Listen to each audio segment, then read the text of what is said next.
káàbọ̀ sí ìkànnì Yorùbá Gidi News. Yorùbá Gidi TV. Ó yá o. Ibì kan bẹ tó gbọdọ̀ mọ́ wò. Wo àwọn ìròyìn, wo àwọn ìṣẹ̀lẹ̀ tó ń ṣẹlẹ̀ ní Nàìjíríà, nílẹ̀ Yorùbá. Ibo nípa nǹkan dídúró. Yorùbá Gidi TV. Ibi tá a ti ń fún yín láwọn nǹkan tẹ́ ẹ fẹ́, àwọn nǹkan tó ṣàǹfààní tó yẹ kẹ́ ẹ máa wò nígbà gbogbo, nígbàkigbà. Ìbẹ̀lẹ̀ wà yìí máa subscribe sí, tẹ subscribe sí. Yorùbá Gidi TV.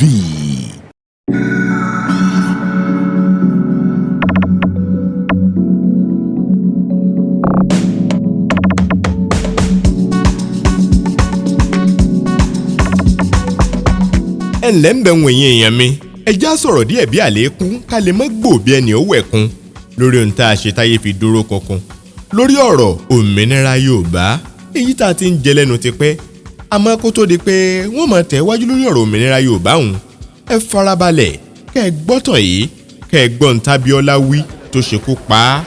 Ọlákúnlé Fásùgbà ló kọ mi.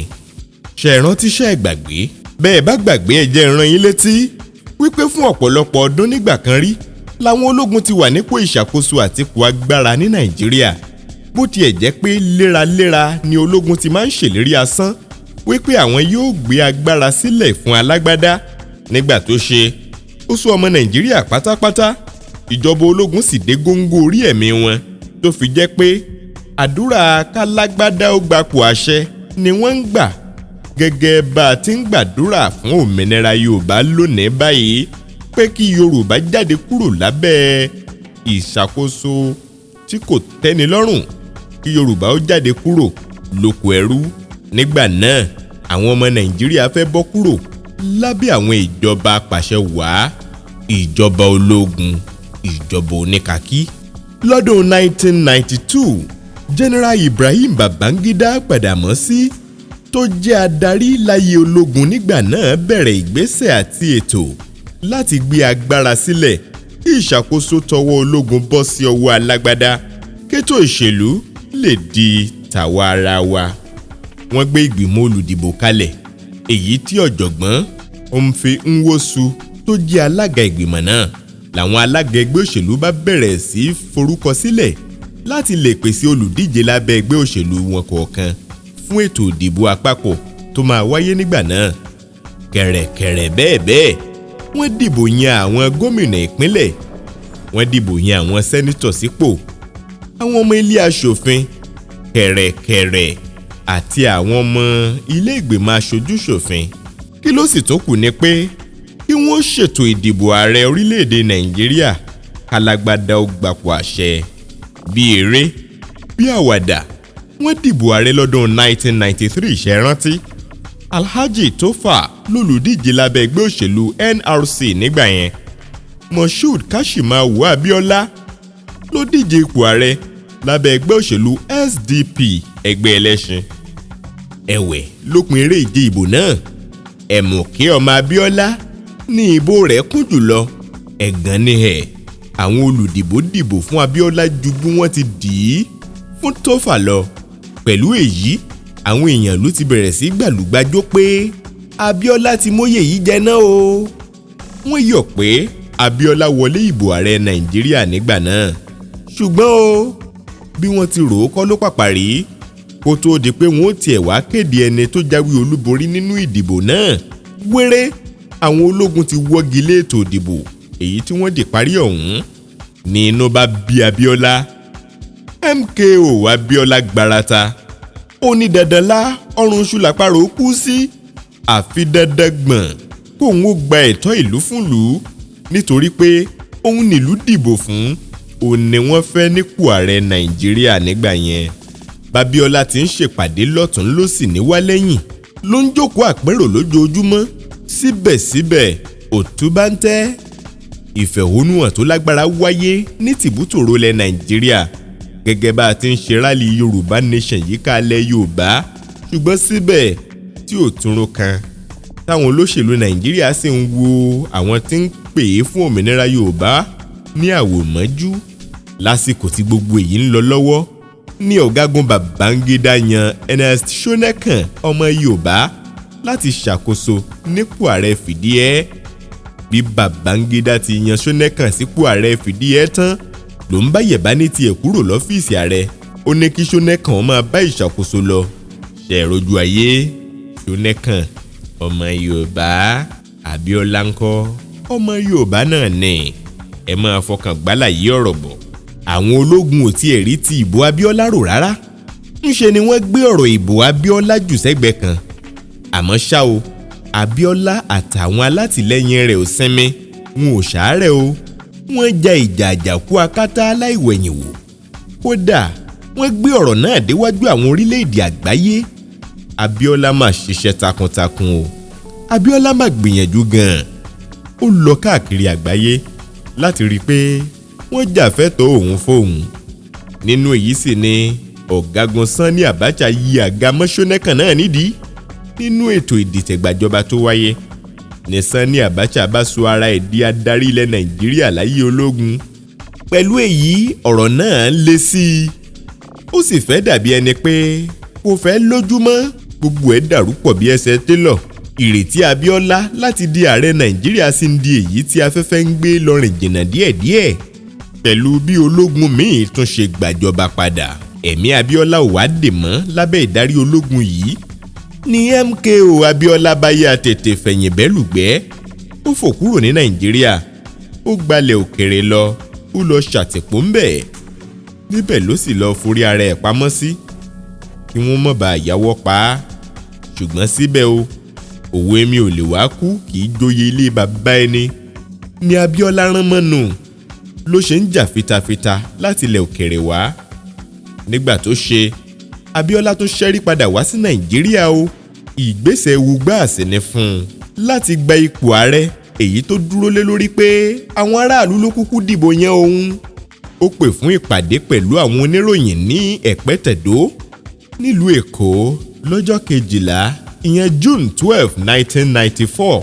Níbẹ̀ ló sì ti kéde ara rẹ̀ gẹ́gẹ́ bí ààrẹ Federal Republic of Nigeria. Bẹ́ẹ̀ ló pàṣẹ pé kí Abacha tó ń darí ìjọba ológun kó kúrò lórí àpèrè lọ́fíìsì adarí Nàìjíríà láyé ológun ní kíákíá. Ó ní kó jẹ́ kóun tó ń yé Abiola tí wọ́n dìbò fún ó wọ ọ́fíìsì ààrẹ kífẹ́ aráàlú lè bá a di mímúṣẹ nítorí pé aráàlú ló dìbò yan òun. Abiola wí pé kí Abacha àtàwọn ìsọmọgbé rẹ̀ ó tẹ̀lé àṣẹ yìí wọ́ọ́rọ́wọ́. Ó ní bí wọ́n bá ṣe bẹ́ẹ̀, òun ó fún wọn ní gbogbo ẹ̀tọ́ tó bá yẹ fún wọn gẹ́gẹ́ bí ológun tó fẹ̀yìntì. Ó tọ́ka sí àwọn ológun náà bí olóṣèlú tó wọṣọ ogun. Ó pè wọ́n lólè, wọ̀bìàwọ̀nbílíkì, alọ́kọ́ lóhun ó kígbe. Ó ní ṣe ni wọ́n ja àwọn ọmọ Nàìjíríà lólè lọ́sàn-án gan. Ọ̀gágun Abacha tóun ò sì lé èpo lójú. Abacha ò tiẹ̀ fèṣù bẹ̀gbà. Ní kíá ó pàṣẹ pé kí wọ́n gbé Abiola lálàgbà ìyáká, kí wọ́n tì í mọ́lé lórí ẹ̀sùn pé ó dìtẹ̀ síjọba. Ọ̀rọ̀ t'Abiola sọ nìyí o tó fi rúgí oyin. Ẹ farabalẹ̀ gbọ́ bó ṣe sọ. Ó ní ẹ̀yin èèyàn Nàìjíríà, ọdún kan nìyí o tí ẹ bọ́ síta rẹpẹtẹ láti dìbò yín fún èmi M.K.O Abiola gẹ́gẹ́ bí ààrẹ Nàìjíríà. Ṣùgbọ́n àwọn olóṣèlú tó wọ kákí tí wọ́n pera wọn lólógun, ṣùgbọ́n tí wọ́n ya karambani, tí wọ́n tún yà ká fi ẹ̀tọ́ yín dùn yín, wọn ò jẹ́ kẹ́ ẹ jẹ̀gbádùn ìṣàkóso ààrẹ tẹ́ ẹ ti kára yín dìbò fún. Àwọn sójà ọ̀hún ni wọ́n sì mú èbó burúkú wọ inú òfin wa tí wọ́n pè é ní annulment. Ìyẹn pé wọ́n wọ́gi lé ètò ìdìbò èyí tó lọ wọ́ọ́rọ́wọ́, ìdìbò táwọn èèyàn lù ṣe tọkàn ti fẹ́. Ó ní láti gbà tí wọ́n sì ti ṣe tiwọn làwọn èèyàn gidi nílẹ̀ yìí àti nílẹ̀ òkèrè ti ń bò ń sọ̀rọ̀ tí wọ́n sì ń rọ òun pé kó má jẹ́ kí ìdìbò àwọn èèyàn wọ̀nyí lọ bẹ́ẹ̀ kí wọ́n lè mú ìfẹ́ wọn ṣẹ láti mú kí àlàáfíà wà nílẹ̀ yìí. Ó lóun ti yàn láti ní àfẹnukò tó yẹ láti lè gba ẹ̀tọ́ àwọn èèyàn lù kúrò lọ́wọ́ àwọn olè ẹlẹ́gìrì yìí. Òun sì ti rọ̀ wọ́n kí wọ́n má jẹ́ kí ìfẹ́ ọkàn tiwọn kó mú wọn sọ ilẹ̀ Nàìjíríà di ìlú tọ́rọ̀ ajé rẹ̀ ń ṣe ségesège àtèyí tètò òṣèlú rẹ̀ kò kẹ́sẹ̀ járí. Abiola béèrè ó ní títí dìgbà wo la ó ṣe yìí dà ẹ̀yin èèyàn mi ní Nàìjíríà. mo ti gbìyànjú láti gun òkè gíga jùlọ, mo wẹ odò tó jìn jùlọ, mo rìnnà tó gùn jùlọ láti mú káwọn èèyàn wọ̀nyí ṣègbọràn sí ìfẹ́ ẹ̀yin èèyàn wa.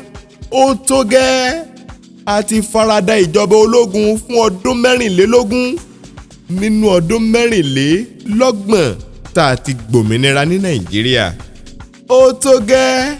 Ǹjẹ́ o láti àsìkò yìí lọ, ìjọba tuntun ti gorí àlééfà lábẹ́ ìdarí mi, Báṣọ̀run M.K.O Abiola, gẹ́gẹ́ bí ààrẹ àti apàṣẹ lórílẹ̀‐èdè yìí.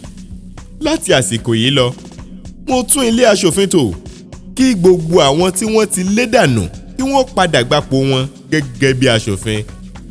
Àti àwọn tó jẹ́ gómìnà tí wọ́n yí àga mọ́ nídìí, ẹ padà sípò yín. Tó fi dọ́dọ̀ àwọn ìjọba ìbílẹ̀, Abiola bá tún pàṣẹ pé kí General Sani Abacha kó kọ̀wé fipò rẹ̀ sílẹ̀ lẹ́yẹ òsọ́ka kí òun táwọn èèyàn ìlú dìbò fún lè bẹ̀rẹ̀ ìṣàkóso tí ó fi àwọn èèyàn ìlú lọ́kàn balẹ̀. Kí l'Abiola ṣèyí sí? Kíá ni General Sani Abacha ló bá tutọ́ sókè, ó fojú gbà á. Ó bínú púpọ̀ sí àwọn ọ̀rọ̀ wọn nì tó tẹnu Abiola jáde lábẹ́ àsìkò tó lógun ṣàkóso lọ́wọ́. Ó ní kí wọ́n gbé Abiola tì mọ́lé, wọ́n sì tì í mọ́lé nínú yàrá kan ló nìkan wà fún ọdún 4 gbáko. Òun àti Bíbélì pẹ̀lú Quran nìkan ni wọ́n jọ wà nínú àhámọ́ náà. Kò sì dín ní sójà 14 tó ń ṣọ́ Abiola lẹ́ẹ̀kan náà. Ẹni ẹ̀wà kọ́rọ̀ ó lè yá. Nínú wàhálà yìí l'Abiola kó sí. Ó mà ṣe o. Ìbá jẹ́ pé Abiola rò ó wípé kò ń lo sùúrù ni, ó ṣeé ṣe kó padà jẹran tó jẹrin nínú ìṣèjọba ní Nàìjíríà. Ó ṣeé ṣe bólógun bá lọ tán kó nǹkan ó wá pàpàdé ààrẹ. Ṣùgbọ́n ńṣe ló dàbí pé ó fi ẹ̀jẹ̀ ara ìṣètùtù fún Nàìjíríà kí Nàìjíríà lè padà bọ́ sábẹ́ ìṣèjọba àwa ara wa. Ìtàn mánigbàgbé ni láti ìkànnì Yorùbá Gidi TV.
Lọ́mọdé pẹ́ lágbà lákọlábo nílẹ̀ yìí, gbogbo ọmọ Oòduà ẹja ronú oko tó pẹ́. Lọ́mọdé pẹ́ lágbà lákọlábo nílẹ̀ yìí, gbogbo ọmọ Oòduà ẹja ronú oko tó pẹ́. Ẹ wo bí táwa ti ń bọ̀, ẹ wo bí tá a gbé wá, ibo wa làwa lọ ẹja ṣàtúnṣe kó tó pẹ́. Lọ́mọdé pẹ́ lágbà lákọlábo nílẹ̀ yìí, gbogbo ọmọ Oòduà ẹja ronú oko. Ẹ̀yin èèyàn mi tẹ́ ń wò mí ní ọmọ Yorùbá ni mí, ọmọ Yorùbá pàtàkì, ọmọ Yorùbá tàtà, ọmọ pàtàkì, ọmọ Yorùbá tàtà, ọmọ Yorùbá tó solid. Mo fẹ́ àsìkò ìsọ pé ẹ máa wo